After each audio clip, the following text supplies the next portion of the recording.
Jim, I think one of the things I've learned so much, be curious, phrasing. One of the classic phrases I use in my leadership for employment is help me understand. Yeah. Rather than, accusing or saying something. A lot of people wrestle with or struggle with when they become aware of a deficit in their life, character, behavior, whatever the category may be. It's easy sometimes to be lamenting how much time was wasted or how Very much natural. relationship.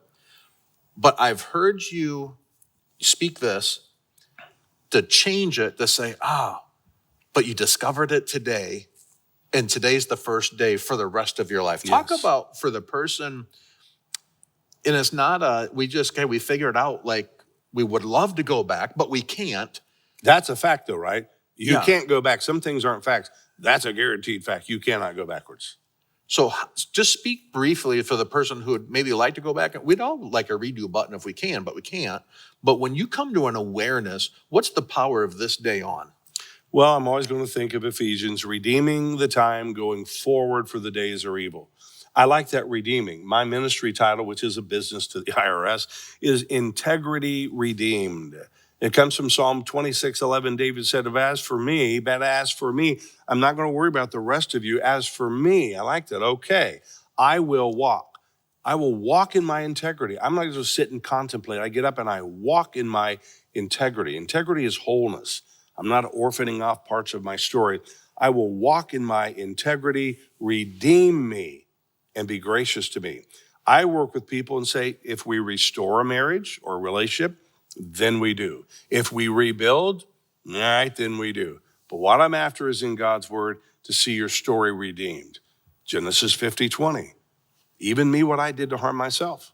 What you meant for harm, Joseph said to his brothers, you thought you were running the show, you weren't. God meant for good. So I want to look forward.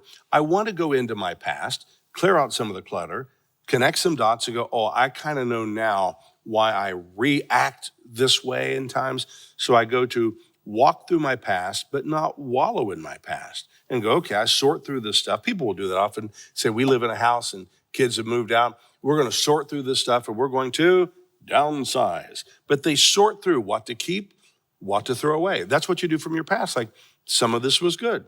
Some of the street cred I have with people, a lot, to sit in a room versus Jim has 2 or 3 master's degrees. He's this and he's all that. Baloney. Sorry. But when I say, at 4 years old, I was sexually abused right here in Ohio.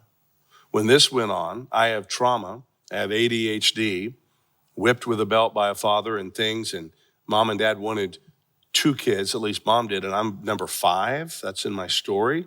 That's when I watch when I speak or I counsel people, suddenly there's a different attention level because they're like, you're not just the expert sitting up here pontificating. No, I can relate to where you've been. The street cred is so good. And they go, we trust you now, let's go. Yeah. So that piece is all the stuff in the past that I've done, don't waste it. God never wastes a wound, learn from it. And then if it comes up and grieve it, I can still grieve things. I look and go, every time around my grandkids, and they're mirroring so many key ages of my sons when they were little and my daughter, I'm like, oh man, I wish I could go back. And I still do, buddy. Right now, I wish I could get in a time machine and I would do things differently. Then I go, Jimbo, I talked to myself, Nehemiah 5:7, so I took counsel with myself. You can't go back. And so I be present every day. I choose to be present where I am. And it really works. Look at the past, but put your vision toward the future and move forward and be present in the present.